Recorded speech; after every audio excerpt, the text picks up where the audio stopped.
I'm born in 1970, and I grew up on a farm. We had a good garage, angle grinder, welder, and my brothers they were basically into all kinds of machines. But one of my brothers and his friends, they were into motorcycles, choppers, hot rods, and V8s and V-twins all around at that time.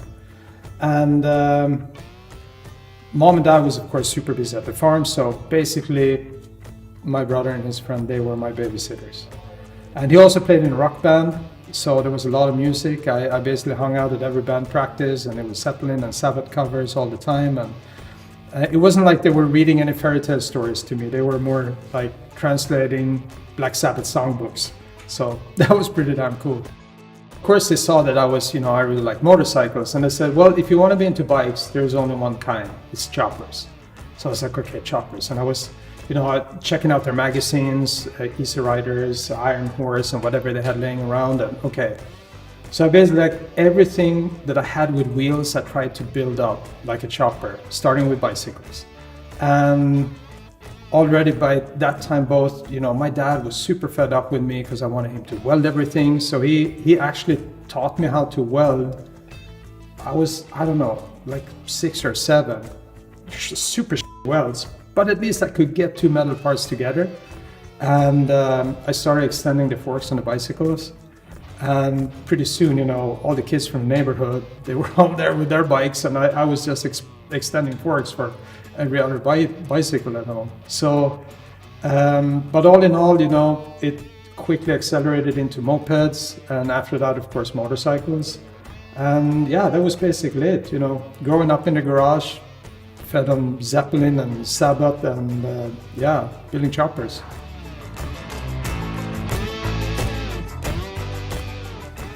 So it's really interesting when you talk to people in the motorcycle scene, because everyone seems to have their own Indian motorcycle story. And I guess so do I. My first encounter with an Indian motorcycle was my dad took me to one of his friends, Sven Norby, who was really into motorcycles and Indians. He had I think it was like a 47 or 48 Indian Chief with a sidecar. And of course, that classic deep Indian red. And the bike just blew me away. I remember when, we stopped and the bike was sitting outside with a sidecar, and it just floored me. It was something else, like super, super special.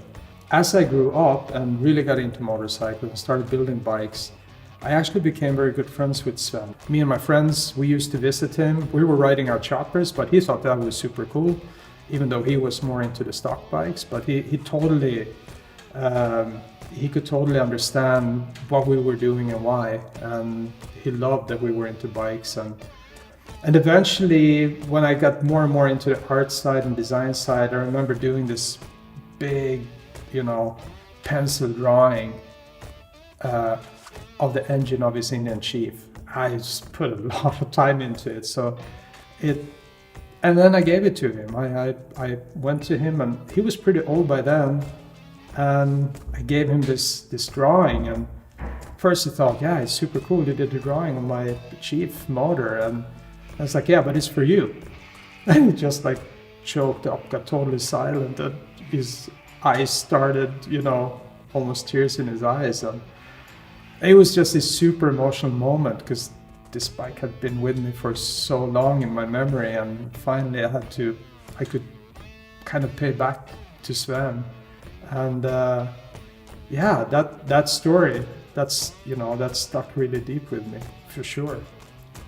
When I was 15, I entered my first hot rod show, and that was in Stockholm. And I entered with a moped that I had built myself from scratch. Of course, a chopper, but with a lot of Bear influence, because I was checking out Arlen Ness stuff, I was totally floored by his build. So it has a little bit of the Arlen Ness flavor.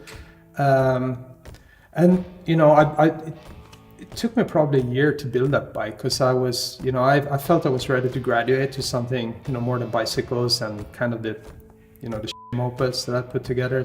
So I put a lot of time and effort into this. When it was done, of course, we live on an island. It's a hassle when you're 15 to get to Stockholm. You got to take the ferry, you got to, organize everything. My dad had no interest, too busy with the farm. So, but you got a little bit of money from the show, like like an allowance. So I'm like, okay, well, I was hell bent. I was gonna have my moped in that show. That was my goal. So back then, before credit cards and everything, I called a rental car place. I rented a pickup. I called the ferry. I booked all the tickets for me and my dad. And then I went back to dad and said, look, everything is organized. I got the ferry trip booked. I got the rental car so we can haul the moped, and everything is set. Now we have to go. And he was like, oh, well, then I guess we have to go. And we went. And I actually ended up winning first prize in the moped chopper class. So that was a pretty cool story, for sure. And also just, winning that prize, and it was the hot rod show in Stockholm. We met like all these builders that I've only read about, Now you're just 15, but totally starstruck, and to be part of that whole scene and then walk home with that first prize, it was just like pouring fuel on the fire, right? That was it, this is what I'm gonna do the rest of my life.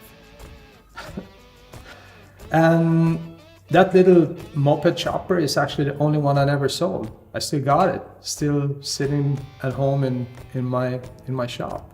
I kept it all these years. The only bike I never sold.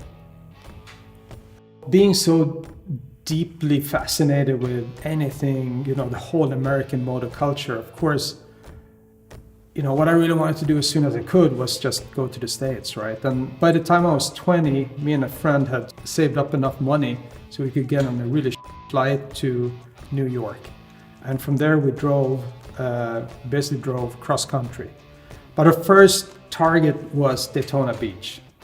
And on the way there, of course, we visited any old custom shop, dealership, anything we could find, along the way, and met all these old geezers and graybeards, really cool, characters. They all had stories to tell, and I thought it was super weird that two 20-year-old Swedes were driving in a car, and and mainly, we were looking for parts too, right? We filled up that car with old chopper custom parts and race parts.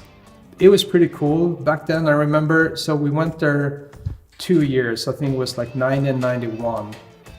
The other cool thing that happened in 91 was, and we just caught it by accident in the program. It said that Ed Kretz Sr. was going to have a little breakfast get-together at the North Turn restaurant, where the old racetrack used to turn. So yeah, we went there, and sure enough, he was there, and he was pretty old by then. And there wasn't a lot of people there. I remember Arlen Ness was there. Two more guys, Charlie and Paul Durland, was also there. I didn't know them by then, they didn't know me. We figured that out like 20 or 30 years later, that we were all there at the same time listening to Ed Kretz. But just to be there, one of his race bikes were there, listening to his stories. This is Ed Kretz Sr., Iron Man. And he was known as a really rough rider on the track. He was badass. And to listen to his stories and just taking it all in, he was one of the founders of 13 Rebels Motorcycle Club. And, 13 Rebels, Boost Fighters, it's basically like, they were right there. Hollister 1947, and everything that formed the basis for the Wild Ones movie with Marlon Brando. He's there. We're listening to him. That was pretty epic, to be honest. Indians were still rare, especially anything customized, bobbed or chopped. But once in a while, there were race bobbers, of course, because Daytona Beach is a lot of racing, right? Old flat track and stuff. But once in a while, there was like a old barn find chopped chief that rolled through the street, and it would everyone would just stop in their tracks, and it's like, whoa, super badass chopper just rolling through. And of course there was a lot of original bikes, and they were absolutely beautiful and streamlined and perfectly restored. But what grabbed a hold of me, what really intrigued me, was the choppers and the bobbers. And yeah, that's what intrigued me. I've dreamt 20 years of this motorcycle.